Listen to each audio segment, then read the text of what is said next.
I feel really excited to be here because I just moved back to the Bay Area about 5 months ago from a tiny little town where I was living for 2 years, where I moved to have my baby. I have a 2-year-old son now. And nothing like this goes on in the weekend where I was. So I love that in San Francisco there's something like this, plus a million other amazing, inspiring things to do on any given day, and that I can be here to connect with you all. I moved to a little place called Sedona, Arizona. Do any of you know? Have any of you ever been there? Yeah. Yeah, it's beautiful. It's magical. It's tiny. There's 10,000 people that live there, and a lot of those people are actually second-time or part-timer residents that live in other places, so even the total population there most of the time is very small. But I got to have this amazing experience for a couple of years of giving birth to my child there, and then having this super slow pace of life for a period of time, to be in that sort of, if you've ever had a child, it's sort of like molasses stage where a baby is born and time just seems to stretch on into endless amounts of preparing for naps and nursing and all these things. And it was the perfect medicine for me at that time. I had this amazing experience actually that brought me to Sedona a few years earlier for the first time. And if you go to Sedona and you go into the health food store, there is it's a super new agey place, and people will come up to you and comment on your aura and all kinds of things like that. And one of the things that people will say if you've told them that you just moved there is they'll ask you a question like, so did Sedona call you here? And I actually had an experience like that. I was living in New York. It was 2006, and I had a very full, busy life going on in New York. And I, one morning, woke up and had this dream. I had a dream where there were these huge red rocks in front of me. And the feeling in my heart when I had that vision in my dream was just this incredible feeling of love and extremely expansive. And I woke up and I just remember being like, whoa, what was that? And I knew I needed to go there. But then I totally forgot about it and went on with my life. And a month later, I woke up, I had the exact same dream, the exact same vision, the exact same feeling, and I knew, I was like, okay, something is happening here. I really need to go and find whatever this place is. So that summer, my family actually had a home for the summer in Taos, New Mexico. And I went and I stayed with them. And I told them that I was gonna actually, after I left, spending time with them, I was gonna rent a car, and I was going to go drive around the Southwest and find these rocks from my dream. My family thought I was total loopy, but that's exactly what I did. And so I got a car and I went driving around, and one day I drove in up Highway 17 in Arizona, and I turned left and I made that turn, and it was a moment that I'll never forget, because as soon as those rocks came into view, they were the rocks from my dream. And right at that moment, I had my favorite song at the time was this song by Fatboy Slim called Praise You.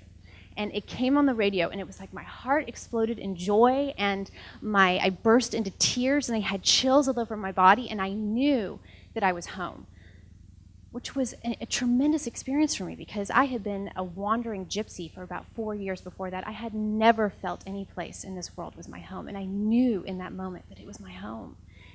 And so I decided that after spending 4 days there and totally falling in love with it, that I was going to move there. And I went like, I'm going to move here, and I want to get a little 2-bedroom home in West Sedona, which is the area of Sedona that was near to some of my favorite spots in Sedona. And I wanted a 2-bedroom place so I could have my own little office in my house, and that was it. I was like, that's what I want to do. So I went back to New York, and I'd subletted my place for the summer, because I was gone most of the summer, and I was staying with my cousins on the Upper West Side. And my cousins, they had an extra bedroom, and I was sleeping in their air mattress, and I had my cell phone. I never used their phone, ever. But one day I came home about a week after I had gotten back from Sedona. And I'd been very busy. I had not done anything at that point to begin looking for a place to live or anything at all. It was still just a desire. And my cousin Beth said to me, she was like, Casey, there's a voicemail for you on our phone, and I'm pretty sure it's for you. It's for somebody named Kara, but it's an old woman calling from Sedona, Arizona. I was like, really? That's so weird. So I called her, and it's this woman. She must have been about 88 years old. Her name is Sue Love. And I said to her, I was like, hi, Sue, my name is Casey Baker. You called my cousins and left a voicemail for someone named Kara. Were you calling for me? And she said, no, I'm so sorry. It was a wrong number. I was actually calling for my friend Kara. She and I used to be on the Ed Sullivan Show together years ago, and it was her birthday. And I was like, oh my gosh, it's amazing you're on the Ed Sullivan Show. And it's amazing that you called and this was the wrong number because I was just in Sedona. She's like, no. I was like, yeah, that's amazing. I thought maybe you were calling about a place to live or something like that, but that would have been impossible because I hadn't even posted anything on Craigslist for that or anything. And she's, you're looking for a place to live? I was like, yeah. She's like, amazing. My husband and I are trying to rent our little 2-bedroom home in West Sedona. So that's the kind of thing when something like that happens, you just be like, okay, I'm going to keep walking in that direction. and you know, I'd love to say that I have experiences like that happen all the time in my life. They don't happen all the time, but they do happen frequently. And I think there was actually an experience that I had a few years before that tipped me off that there is something available to us in life when we tap into what it is that we deeply desire that is rooted in the epicenter of our joy. That there is some mysterious, magical force with a sense of humor out there that is just waiting to co-create with us in that way and is going to send us little pings of magic in our life to keep letting us know that this force is here playing with us, that we're not alone in bringing our joy and our deepest gifts to this world. That was actually in 2006 when I moved to Sedona. I moved there for 2 years. And, you know, I mean, as if with anything in my life where I feel like I am moved into following my bliss, following my joy, it is also almost always accompanied, yes, with joy and with bliss and all that, but tremendous challenge in all the ways that my soul is ripe to grow, all the ways in which my soul is ripe to shed the stuff that stands in the way of even more of that river of joy and truth and power coming through. And it's challenging. A great example of that is that I just this summer, moved back here. We actually moved to Oakland. And I will mention that, I forgot to say this, that when I moved to Sedona in 2006, I lived there for 2 years. And then I moved back to the Bay Area. And I traveled to Sedona for 3 months a year after that until I moved back to have my baby about 2 years ago. And then we needed to move back, and for a variety of reasons. And every time I checked in about it, even though I was so sad to leave, even though I did not want to go, there was just this knowing inside and this deep yes and this voice of truth inside that was like, yes, it's time for me to come back to the Bay. And there was this like a surrender to that, a trust to that. So we come back in the spring to look for a place to live, and we go and check on Craigslist, and we find this amazing looking place in the Oakland Hills. And so we go and we walk in the door, and there's this man standing there, a really friendly looking guy, and he says, so where are you guys coming from? And we're like, well, you know, we're actually moving here from Arizona. He's like, you're kidding. We're like, no. And he's like, I'm moving to Arizona. We're like, really? He's like, yeah, I'm building a house in Sedona. And it was one of those, I didn't even look at the rest of the house, and we knew that was obviously where we were going to live. And, you know, this summer has been filled with, I went through a lot of grief in moving back because I have such a special connection with Sedona. And just so much change in coming back to the Bay Area. And now, you know, before I went, I was a single, I wasn't single, I had my partner at the time, but I didn't have a child. And now coming back as a mother, it's like this is a whole other party. And sometimes it is not a party. You know, it's you know, in Sedona, I had the experience where I could just like go out to the little local cool vegetarian restaurant, and they have a garden, and there's other mamas hanging out with their kids. I get my community fix. And here it's like I got to make plans a month and a half to see a friend You know, I mean, that's just the way, because we're all so busy and up to stuff. So it's a different quality of life and something I've really had to adjust to, but there are other things that are happening in my life that are revealing themselves and that are deepening, that has me know that this, yes, even though part of this is really challenging, this is still deeply connected to what is my deepest joy. And for me, in a lot of ways, part of that for me here being back is dance. Dance is one of the biggest, it's one of the greatest expressions in my life, and I love it so deeply, and I can do so much of that here, and that is opening a lot of things up for me.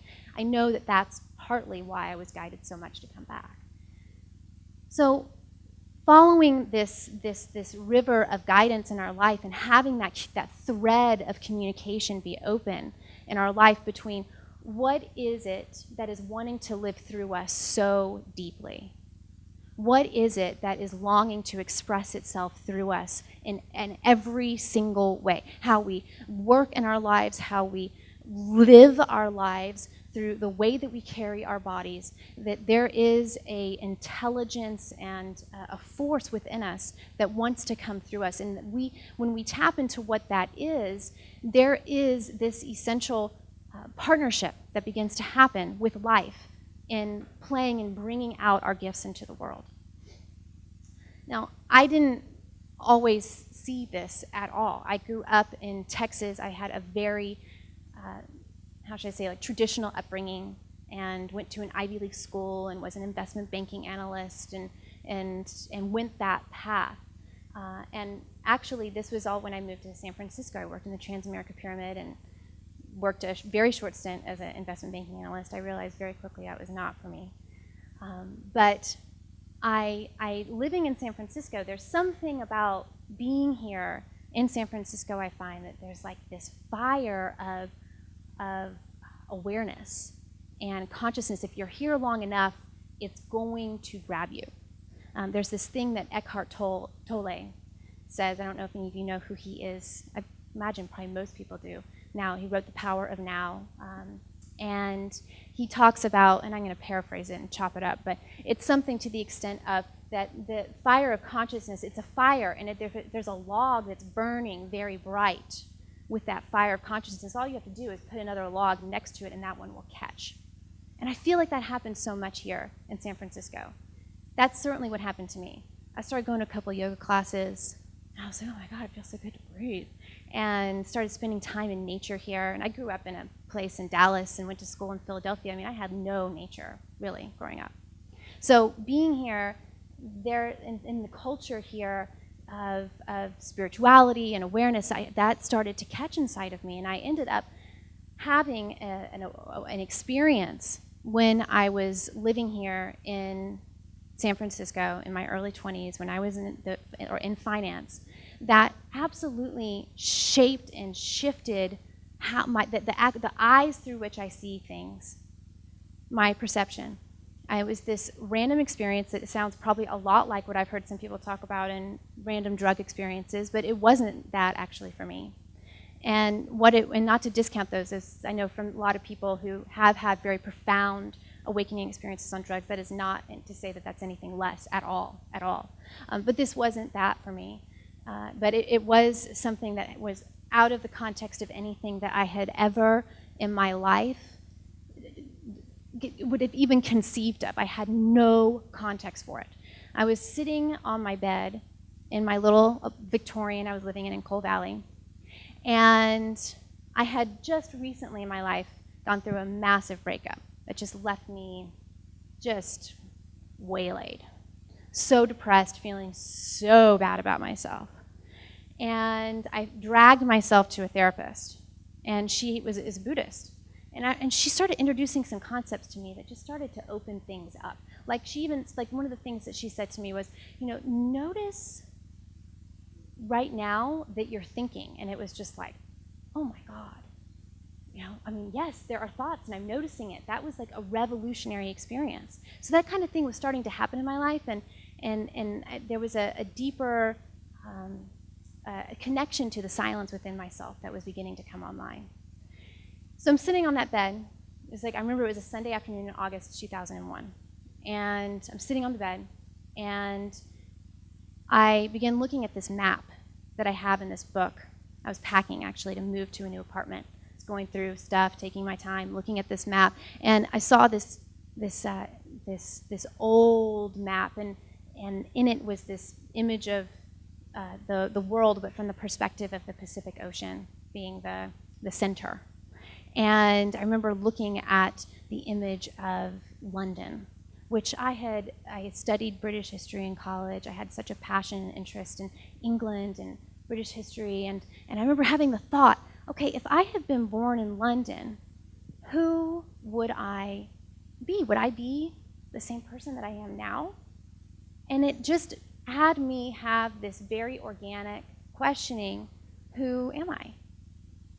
And that question tipped something off to this day that is still a mystery to me, of having the experience of completely leaving what I guess I would call my body or the world of form here. And all there was the most infinite light and infinite joy.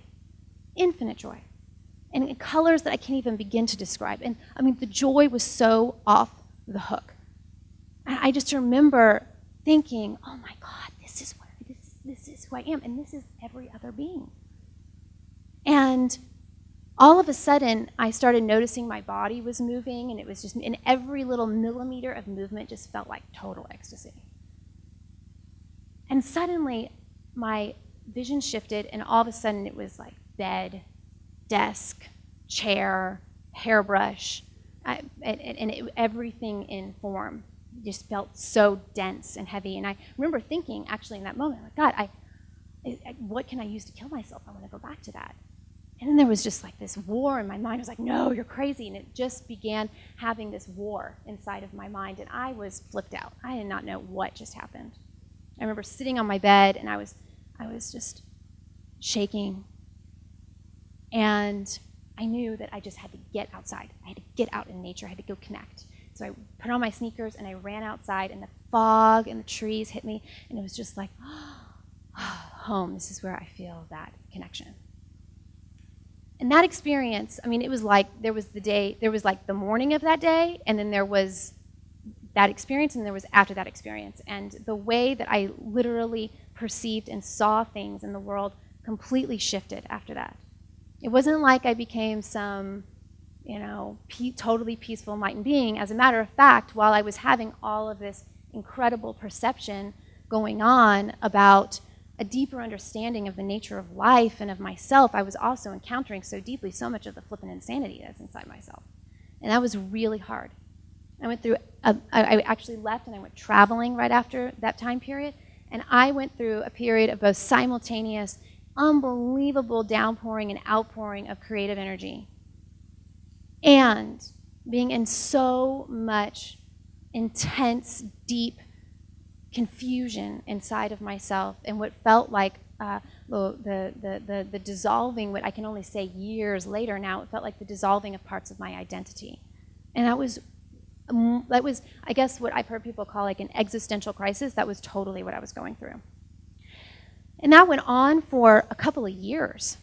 I was completely out of whack about it, and I began to reach out through speaking, through prayer. It was the first time I'd really used prayer. I mean, I grew up in a very Christian home, and there was definitely some prayer going on in my life as a young person, but it was never like a deeply personal, intimate experience for me. And all of a sudden, it was like I didn't know where else to go or what to turn to. And so I just started to pray. And I remember being in the car. I was gypsying around through part of the United States, being in the car and having this prayer of like, just please help me to free my mind.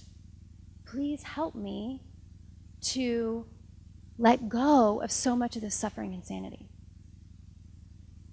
And about a few days later, I had a friend of mine on the phone say something to me about, she was like, I was telling her about problems I was having with my mother. And she was like, I think you just need to do the work on your mother, meaning like inner work. And I remember being like, the work?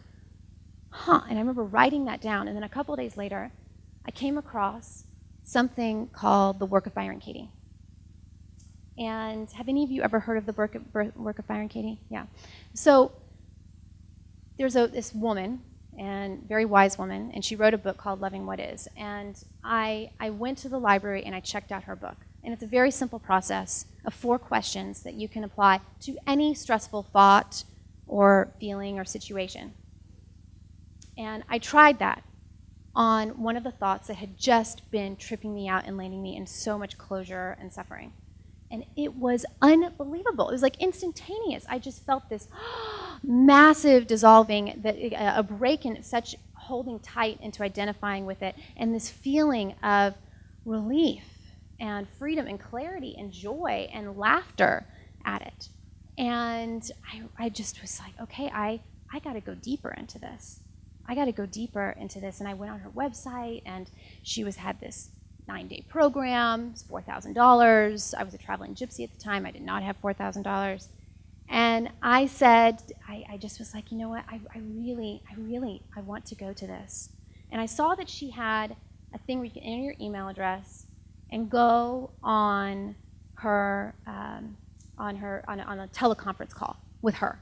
And one person who went on that teleconference call was going to win a full ride to this deal. I just was like, that's me. And so I enter my name, and 2 weeks later I go and I sit on the call, and I'm there. It's 500 people on the call. And when they announced the winner, they announced my name. And I will never forget, that was the first time I had one of those experiences where I was like, oh my God, I am not alone. I am not alone. Some force out there is designed to help me answer my deepest prayers of joy and freedom. Guaranteed. And I just remember the joy that shot through me. I dropped the phone. I was just like, oh, the love, the joy, and the intensity of the gratitude. And that was the first time I met that, what I can only describe is, I don't even know how to describe it. I don't even know what the word is. I have no idea how to describe it other than this fact that I see that we're not alone, that there is this incredible intelligence waiting to partner with us as we step into and claim the path of bliss in our life, the bliss and liberation.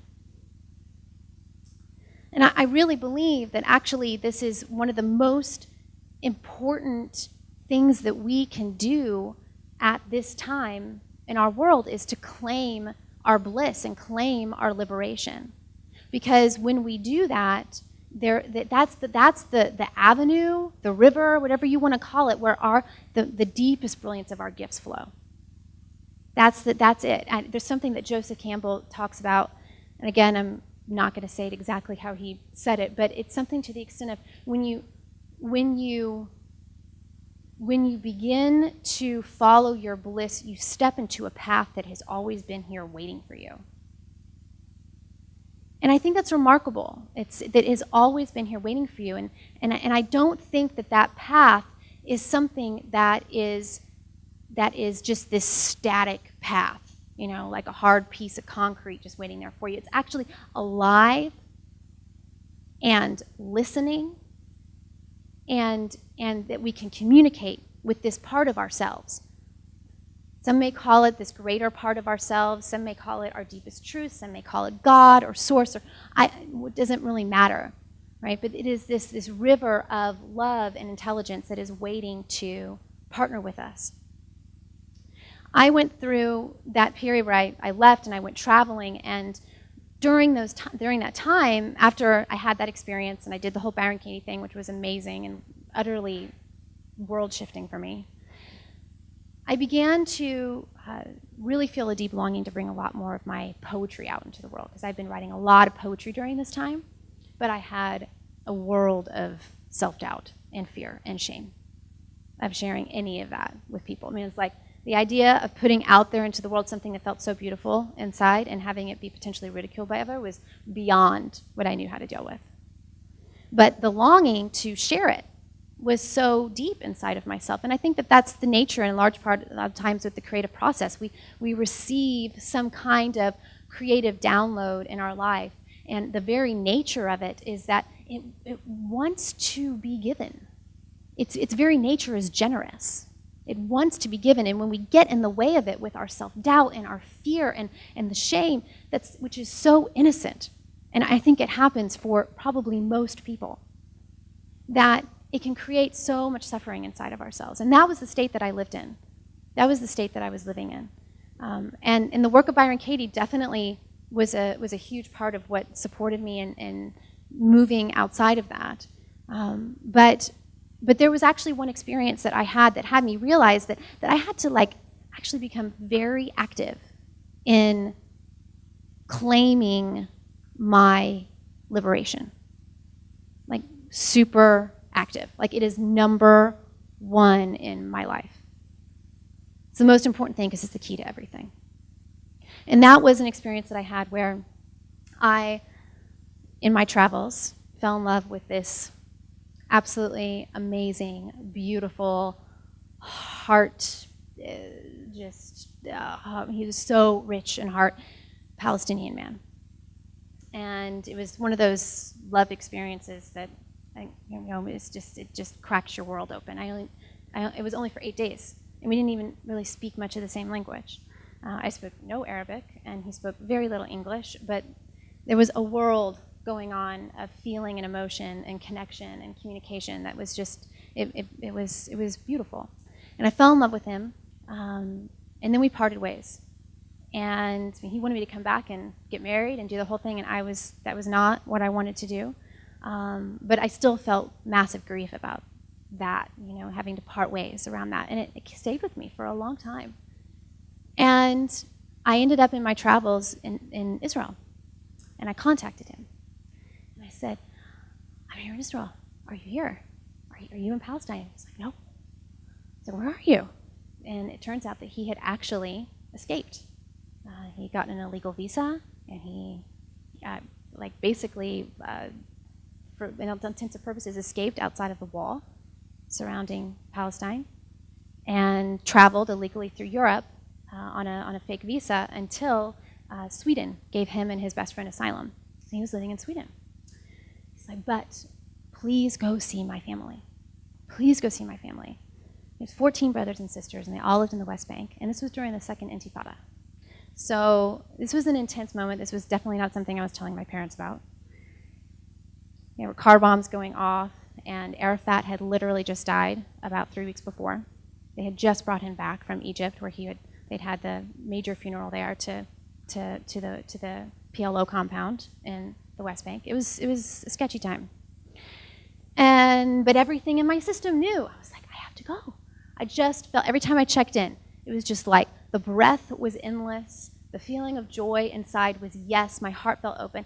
And I knew at this point, I was like, I know to trust that feeling. I'm just going to go with it and trust it.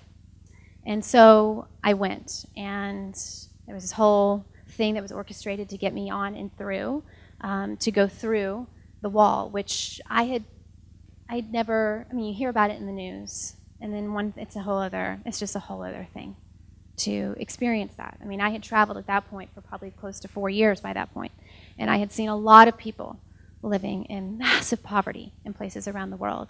And this was a different situation, There was a lot of oppression that's happening in this situation, and it's complex. I'm not like pro-Palestinian or pro-Israeli. This is it's a deep, complex situation. But my heart was so opened by this experience. And I went in, and his youngest sister, who was my age, greeted me. Her name is Jihan, and we became amazing friends. And I had the most amazing time for the almost 2 weeks I was there. The family took me in. I went to these amazing parties that were all women, which I had previously thought, that just must be terrible. And it was actually some of the most rockin' parties that I had been to. They were so fun. It was just, my mind was getting reworked on a lot of the judgments and perceptions that I had had about the way things are. And Jihan said to me one night when we were laying in bed, there were 3 twin beds in the room where we were sleeping. And her mother was in one, and then she was in one, and I was in the other. And it was late at night, and we were talking, and she was like, I have so many dreams. I want to go and study at an amazing university to study psychology, because I want to learn how to help the young people in Palestine find other ways of dealing with their anger instead of the violence. I want to go and study at an amazing university, but I can't get to the university easily in the very, very north of the West Bank because the roads are just at that time, and I'm actually not sure in the condition now, but at the time, the roads were really ripped up, and transportation around the West Bank is really challenging, really challenging. And I can't get up there. It's like logistically impossible for me. And I want to travel, I want to leave, I want to go and see the world, I want to do all these things, but I can't get out of here. I feel like I'm being punished in this lifetime. And it was that moment where it was like,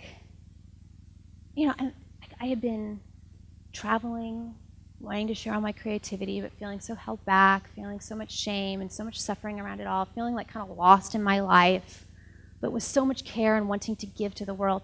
And it was that moment that I just felt like this cold bucket of water go through my system, where I realized that in every way in my life, I am logistically free. If I dream it, I can do it. That is the situation that I've been born into as an American woman. If I dream it, I can do it. It's an incredible time period that I'm in to be alive as an American woman right now. The only place where I am completely incarcerated is in my own brain. And it was so clear to me in that moment. It is all inside myself. And so that was the moment for me where that was the moment I got serious. I got really serious about my liberation.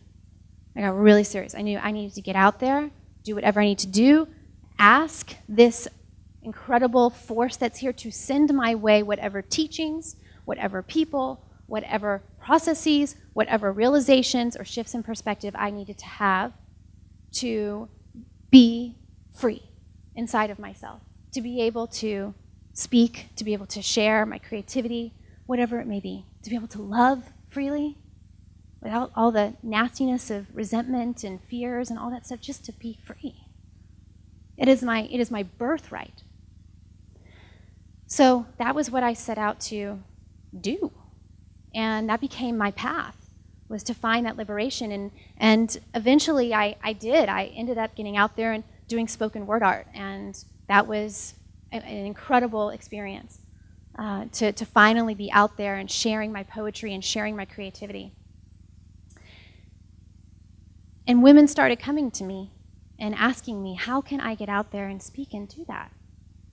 How can I get out there and share my creativity also? I have so much that's burning inside of me. I have so much compassion. I have so much that I want to say. How do I do it? And it was amazing because I had been so deep in that suffering. And the compassion I have for it is so full on. It's like I just had a knack for being able to support them and helping that tension and that fear and self-doubt to relax out. So the time came when I knew that I really wanted to go so much further in my life in this gift of supporting women and bringing their voices out. And that was when I decided I needed to be in communication with this incredible benevolent force that's out there and declare my commitment. I need to declare my commitment. So with my partner David, we went one day and we sat overlooking the San Francisco Bay on these rocks over by Land's End. And I bought myself this little tiny diamond ring. And I made a commitment to going full out for 1 year in my life. Just 1 year. Commitment for 1 year, going full out in supporting women and unleashing the brilliance of their voices. And that no matter what came up, self-doubt, shame, fear, whatnot, that I would feel it and choose to come back to the commitment. That was the commitment I was making. I was making a commitment to my love and to the joy that I felt in serving women. And I made that commitment, and the most amazing, magical things started to happen. It was like a week and a half later, I got an invitation to speak at TEDx. And then all of a sudden, I started having some TED and TEDx speakers being sent to me to speak. And then just a variety of different incredible women up to amazing things. It all just started to spill forward and spill out. And that was this thing that I got to see. That's like we can be in communication with this with our deepest gifts, with this love that lives inside of us that's waiting to partner with us at all times in bringing the deepest intelligence that's inside of us and the greatest joy out into the world. And one of the most powerful ways that we can do that is by declaring our commitment, even in the face of the greatest self-doubt that we have, the fear that just we're not good enough, other people are already doing it. All of that stuff is so tremendous, and you don't have to have, actually, what I've discovered, all of that figured out. You don't have to have all of that completely resolved or no longer occurring in your mind anymore. But what is there and what is imperative and what is the invitation that's inside of all of us is to rest in this incredible love that is inside of us and choose that, commit to that, and communicate with it. Ask it to lead us, to guide us, and to let it show the way, to surrender to it in our life. And it will open all the doors available to us to have our deepest gifts come forward. You know, I believe that in the times that we're in right now, I don't want to go too deep into this, but you know, I know that for me, I just feel this like profound concern over what's happening in the planet right now. There's a lot of fear that I feel percolating in the space even more amongst people, given a lot of the stuff that's happening in the world and with violence that's happening. And one of the most powerful ways that we can be a stand against that and for the alternative, for something other than that, is to declare our allegiance and our commitment to the gifts that live inside of us, to the love and the joy that flows through us. Because when we do that, we bring out so much incredible beauty into this world. And that is the ultimate testament of true liberation. You know, the violence and all these things that are happening with ISIS and people, just the tremendous amount of gun violence. There's like a fear that's getting breeded in, and I think that's part of the intent, right? Is to weed at our sense of freedom, kind of weed away at our sense of freedom and liberation. So one of the most radical things that we can do in the face of that, in these times, to create the world that we long for in our hearts, is to declare our absolute deepest commitment, loyalty, trust, faith, surrender into the gifts that live inside of us and the love that is moving through us. Thank you.